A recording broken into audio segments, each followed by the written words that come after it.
Hello guys, karibu tena. This is Political Monday. I'm here with my friend Omambia Charles. I'm Okaru Emmanuel. Today, I want to ask you a very blunt question. Je, wewe ni kura au wewe ni mtu? Are you a vote or are you a person? Because many of those seeking elective positions, those asking for your vote, are not considering you as a citizen, but rather they are considering you as a tally number. Now, they don't see you as somebody who wants a better Kenya. They want to see you as a number in the polling station, as a tally number in the polling paper. Now, today, we are going to dissect the brutal, sophisticated, and the very strangled game of Kenyan politics. We're talking about why we keep failing. Why do we get to the election sites, the polling stations, and then we try to vote in a person we think is the right one, and then we end up failing? Join us kwa leo tuendelee kujijulisha na kujua mengi kuhusu uchaguzi na mbinu za kuimarisha Kenya yetu. Now, Omambia. The Kenyan political sphere is a very complicated game, right? We have people, the politicians. They take us for granted as the voters. Yeah. What do you have to say when a politician gets to mass manipulate the voters? What is your take on a politician cashing in on the voter gullibility of a hopeful, desperate and strategically targeted person in Kenya? From the Kenyan political scene, whereby where there's mass manipulation of the voters through tribal lines, whereby you say uko wetu, yeah, that is where people that whereby tribal wars exist between different tribes. This politician take advantage of that, so that we are in fear mode. The goal of a tribal line is so that people vote according to the tribal line. So if you say that I'm from this region, I must vote for this person so that I protect our interest in the government. Yeah. So for development effects, that is the basic idea of how this mass manipulation of the Kenyan voters. Yeah. All right, Omambia. Yeah. Now, what you're trying to say is that our political class uses three main weapons in manipulating and playing with our minds. Now, you've jumped right into the tribal card, right? Yeah. This is where a person seeking office uses the mtu wetu syndrome, He knows that he comes from, let's say, the Kalenjin community. You come from Nandi. You know that you are speaking the Nandi language. You've grown up in a Nandi culture. Now, when you manipulate people based on your tribal or ethnic origin, you are simply advancing the ideology that if you win, for example, I win simply because we come from the same ethnical sphere. Now, why does it work? It works because these people frame every election as an existential war. They make it seem to be that we are at war with each other. But what is the main aim? The main aim is that I win, you help me win, but when I get there, I have my political class which I associate with. Yeah, you know, everyone has a list. You know, even mimi nikiingia pale niko na list yangu ya wasee Yes. niandike kazi. Wewe nakutumia kama ladder. A stepping stone. Yeah. Because you are too gullible to see it happen, unapata kwamba umenipigia kura ukidhani kwamba mimi ni Mkisii nitakuja kukusaidia mbeleni as a Kisii person. You know, even at this moment, there's this police recruitment. Yeah, whereby people sell land up to a tune of 1 million so that you secure the position. Yeah, and you know, kama wewe si mtu ataplan hiyo wezi kupata hiyo that chance ya kuingia kwa hiyo police. Yeah, exactly. Now, Omambia, the next weapon is the economical seduction. Right? This is where there is instant gratification. Unapata mheshimiwa anakuja kwa ground, ameenda kwa bank akachukua change ya 200,000, and this change is not even in thousands, it is in 50s. You get? Inakuja akona 500, 50, 100, and people, we see this happening. We've been victims and casualties of these happenings, so we do know that it happens. Mheshimiwa wako ukisikia kwa pahali unaenda huko simply because you want that 200. Na hii 200 yenye unapata ukiwa kwa line, it is causing severe damages to your future. For example, Omambia, mheshimiwa wa kaunti yako ya Kisii, yes, amekuita, mheshimiwa mtarajiwa, somebody who wants to get elected, yes, amekuita, amekupea 500. Kwa hiyo siku umeenda umetumia 500 yote because 500 is nothing in this economy. Maybe right? Amekutoa place unatumia fuel ya 300. Yes. Unakuja political rally umekaa siku mzima. So simply umepata 200. You see, this 200 will make you vote for that person, right? Because according to the Kenyan mentality, huwezi chukua pesa yangu na ukosa kunipigia kura, right? Aya. Sasa, that's the guilt consciousness. You know, that is the guilt of that money because already you've taken the money. So you know, now you see this person, the moment you accept that 500 bob, or that 200 bob, or that 1,000 shilling, you've sold your sovereignty to this person, your independence, your voter agility. Umeisell. Huyu mtu atatumia hii shilingi 500 yako yake yenye amekupea, lakini atakunyanyasa for long 5 years, 5 good years. Then there is the empty promises, whereby unasikia kazi kwa vijana, kazi ni kazi, wheelbarrow movement, we have the boda wapate kazi, kazi kwa mama mboga, and so many other slogans that come up during the campaigns. But what is their purpose? The purpose is not to empower you, Omambia. Their purpose is to lower your vote into giving them authority and responsibility over your existence. Yeah, placing you ni kama unajiwekea price tag. Exactly. Sababu nikupatia 500, it's like you're worth 500 shillings. Yeah, na mimi nitaenda kukula for 5 good years. Yeah, Ndio. That's why these people steal heavily. Yeah.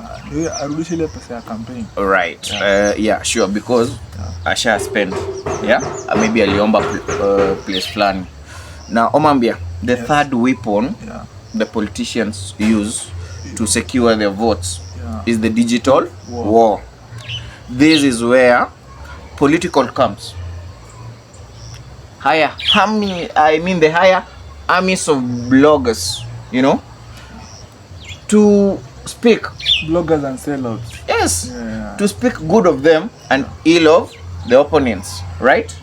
And you know, with the current Kenyan setting, I think it really works. You know, like even the Occupy Kenya State House, you know, if it was not for the bloggers, we would have been there, right? We would have been done by this online, regime. Yeah, people are paid.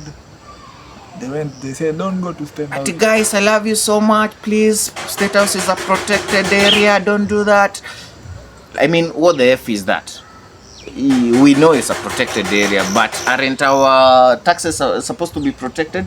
Yeah. Isn't our sovereignty supposed to be protected? Yeah. Aren't our lives supposed to be protected? I mean, don't tell us those stuff. Those people who you say are living in protected areas, they are the ones that are putting us in so much agony, right? They are the ones that are strangling us emotionally, mentally, even physically, you know. So people, when we want to do something, let us not listen to bloggers as much as we want to do it organically. You know, the first thing you should first, you know, if you see someone has tweeted something, you should first verify the information. Yeah. You should get to see the source, and then you see the motive of the person tweeting or posting such. If it was, I mean, there is positive activism, digital activism for that matter, but the politician or the political class, they tend to use that as an advantage to their own cause. They take those paid activists, they give them an agenda. The activists sell the agenda to you. Like the famous Cambridge Analytica, whereby it influenced the Kenya 2013 elections. And not even that one only, it has influenced a lot of elections in the African continent and even far beyond. Now, people, when you get digital information, what we want to encourage you is that you need to verify the source, you need to verify the content, the motive, and most importantly, you need to identify what is the end result, of this actual post. Now, we've stated how gullible we get and how the political class uses our gullibility to manipulate and use our vulnerability to win elections. To the advantage. Yeah, exactly. The users' pawns. Exactly. So, what next for Kenya? You see, people are asking out there, for example, right now, everybody does it. So what is the big deal? The consequences are destroying our country. Aren't they? Yes. They are. Omambia, let's talk about the first consequence of voter gullibility and the consequential voting in of a bad leader. Bad leadership. What can you say about bad leadership? You know, bad leadership is bad. Everything. Bad leadership affects your life, everything, your day to day. So, just if you elect someone bad into a system, already he has infected the whole system, and the whole system will not even benefit you as the common 190. As you know, in Kenya, we vote based on our tribal and based on the handouts. When we elect these most cunning manipulators, they're not competent. You know, we want people who are experts, who are experts in office, so that when they win in these elections, they make impact in your day-to-day life. Right. That is the consequence of bad leadership. You elect the most cunning manipulators, not the exemptive leaders who are gonna bring change to the country, right?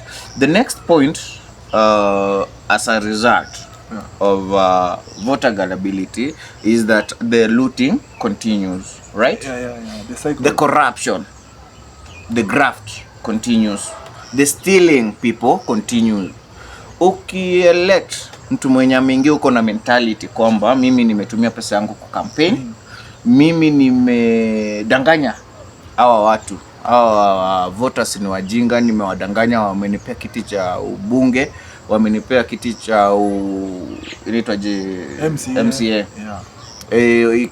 Kiti cha ugavana and so on and so forth. They tend to continue with the habits of recovering. They recover what they spend, right? Yeah. Mimi lazima ni jaribu kurudisha as somebody who spent some money. Na ukinieka huko because I gave you 500, wewe ujui mimi naenda kugain ngapi. But I'm going there with the intention of recovering what I gave you plus an interest, a profit for that matter. That means everybody with that intention, and believe me, everybody in the political class voted in because of the handouts and the voter manipulation methods and the tribal cards. Wote wanaingia uko na one aim, to get back what they gave.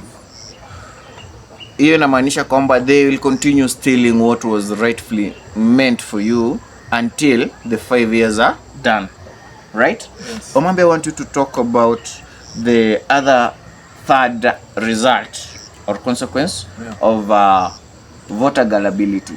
That is, we remain divided. The tribal card, when it is played, the people remain divided. Can you talk about that? Yeah, if you keep on fighting this tribal line between Kikuyu and Loyo, Kisii and Kambas. Yeah. That creates division, and then these politicians, they try and conquer and divide. Divide and conquer. Yeah. So if you keep on becoming tribal, that will make them the easier way of winning these elections back to back, because if one is tribal, they just garner votes from one region, and they are already ahead. So this tribal thing is just to conquer and divide us, because you see, like, we have the Mount Kenya block, we have the Nyanza. People say that the Mount Kenya block has 8 million votes. The other counties don't have up to that. They don't turn up the 8 million or the this voter registration, whereby they just use this thing to conquer and divide you. That's why we must stay united. Yeah. You mean with that consequence, the system keeps us fighting? Yeah. Omambia, I often ask myself, why do we copy everything from the Westerners except when it comes to positivity? I mean, look at the US. Yeah. It's one state where our constitution is mainly anchored in. We have borrowed a leaf. How many states are in the United States? 52. There are 52 states, right? Yeah. Now, you see, in the United States, they never get to ask which state you are from when you are going for the top seat. They just vote you in based on your ideologies, policies, and agendas, right? Yeah. And your track record if you've served before. Now, in Kenya, it is totally different. We have to look at your background.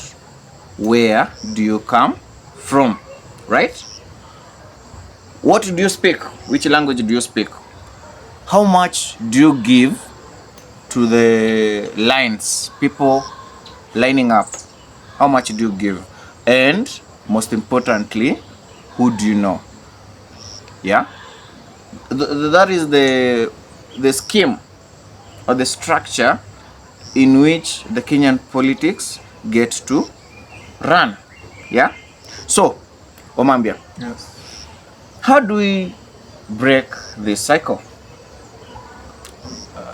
This breaking the cycle. Of this election malpractices and also washing out this bad leadership. Mainly, you should be a sharp voter, whereby Exactly. whereby you scan the environment, you see what your MC has done. Yeah, you don't just elect any hooligan in the street. Yeah, see his ideologies, see her ideologies, akituambia hii barabara inajengwa, atuambie sawa, budget iko wapi si ati waambie nitaingia ndawajengea. Hiyo time imalimisha.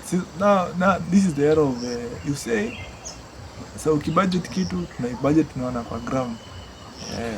Omambia, what you're saying is that we break the cycle by first of all changing our mentality, our mindset. Right? Yes. We have to change it from being gullible to being a sharp voter. That's what you're trying to say. S stands for, you scan the record of the politician. You have to see this person, has he been in any office, public office or civil service? What has he done for the Kenyan populace or for his area of expertise that guarantees him to be elected in that regard? He or she competent? Yes. Has he done development? Has he progressed? Has he been available? Has he been considerate and understanding? Now, for the H, it has to stand for hunger for policy. Which are his or her policies? What do they translate? What do they dictate? Right? So we have to look at the policies, the track record, and for the A, we have to avoid the tribe trap, isn't it? Let's not be gullible to the tribal narrative. Ukiwa Mnandi, ukiwa Mborana, ukiwa Mbukusu, ukiwa Mluya, Mluo, Mkisii, Mijikenda, whoever you are, haitamaanisha kwamba tunataka ukuwe Mkisii ama Mluo ama Mluya ndo nukupe kura yangu. Like the other day, this famous content creator called Ten Creative, whereby he said that Terence. You see, it caused a lot of tension. But because why would you insinuate such a statement? I mean, it doesn't paint a good picture, especially with this generation, because we've said we are tribeless, we are partyless, and we are leaderless. Mimi na stick to that. Kitu ya kwanza, I'm tribeless. Man, mimi sahi naweza pigia hata Mborana. Bora you resonate with me. Kitu ya kwanza. And then niangalia agenda yako nione kwamba it is for the greater Kenyan good. That is what we should all emulate kwanza. Kitu ya pili, tuache mambo na kufikiria kwamba mtu akiwa Mluya mwenzako ukichagua. Sahi tuongelee Waluya. The Luyas have been in government for the past 5 years fully. Angalia Mudavadi na ule mwenzake ndugu yake bure kabisa Wetangula. Wale watu wamekuwa in government. But you see the Luyas clan is suffering, right? It is suffering in a way that they are not directly benefiting from those two positions that those bigwigs from the Luya community are occupying. Matiang'i was a minister, a powerful minister in the Uhuru regime. Uliza Mkisii yeyote mwenye li benefit directly kutoka kwa Matiang'i, akwambia kwamba mimi kwetu ni Nyamache, mimi kwetu ni Marani, or anywhere else in Kisii, akwambia mimi ni benefit directly kuhusiana na Matiang'i. Talk about Migos, the current education minister. Kisii University is a dilapidated institution. He is the current sitting minister. Hakuna benefit yoyote na bring to the Omogusi community. People, I'm telling you, ukiangalia huyo minister wa Luos mwenye alikuwa ICT. George Owalo. Eliud Owalo. Eliud Owalo never benefited anybody. Look at the ministers. Mwangi Kiunjuri. Look at Liki Nyanjui. Look at the Meru agriculture colonist, somebody who conned us and he is still walking scot-free. I mean, there's a lot of things to talk about as much as the tribal card is insinuated. Do not fall for that card, please, Kenyans. Let us stay vigilant. Let us stay sharp to make sure kwamba tunapeleka one, corruption kwa kaburi la sau. Tribalism, let us keep it a thing of the past. Wacha iishe na hizo generations za millennials, si ndio? Na baby boomers na wengine, because millennials kwanza wanapenda kugetkip vitu bana. I mean, this is a different generation. Let's keep it real. Tunataka somebody who is showing what they actually can do. Mtu mwenye akona uzoefu wa kufanya mambo yatakayosaidia nchi, si ndio? Somebody who can actually take us forward.